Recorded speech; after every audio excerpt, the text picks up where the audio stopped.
obviously, last night played really well in the first two periods, and it got away from you. And then kind of the same thing tonight. You played a really strong, first two periods. What was sort of the difference in the third period tonight?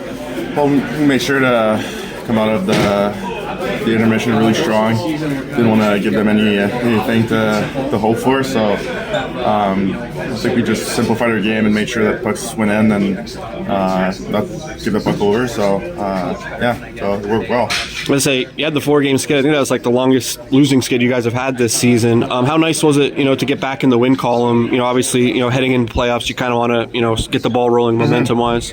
Yeah, it's huge. Obviously, we're missing a lot of guys, but everybody, I think, stood up and took their chance. They took advantage of their chance, and that's the good thing about our team. I think we have a lot of depth, and any guys can help us. So obviously we want to keep winning until the end of the season.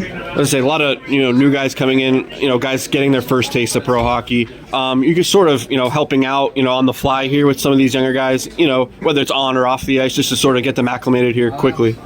Yeah, I was in their shoes not so long ago, so I understand their reality. So I think it's just a matter of making them feel comfortable as soon as possible, and when you feel good and you feel at ease with the people around you, it's way easier to have success on the ice. So that's been my focus for the last couple days. So. I know you guys have the playoff spot clinched, but you sort of have to approach these final couple games almost like they're playoff games, as you're heading towards the postseason here. Yeah, we want to be second for sure. So obviously we want to keep winning and keep stacking those games. So obviously it's that time of the year where everybody plays harder and teams are playing tighter and stuff. So I think it's just going to be a good preparation for us to head into playoffs.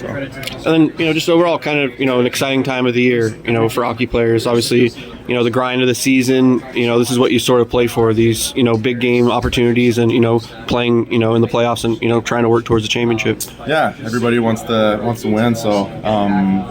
That's why we play hockey for, like you said. So, I'm really excited for what's ahead, and so we'll keep working to make sure that our game is top notch heading into postseason. So I feel like it's maybe kind of a good thing to face a little bit of adversity here, right before the playoffs. Not as like a wake up call, but just sort of, so everyone kind of knows, what the road ahead is going to be like. Yeah, I agree, and. We need to learn how to lose and how to manage games when we're either trailing back or have a lead. So it's better that those the last game against Hershey last night. I think it's better off that those kind of games happen in season other than postseason, so we can learn from it and hopefully not do those same mistakes again. So.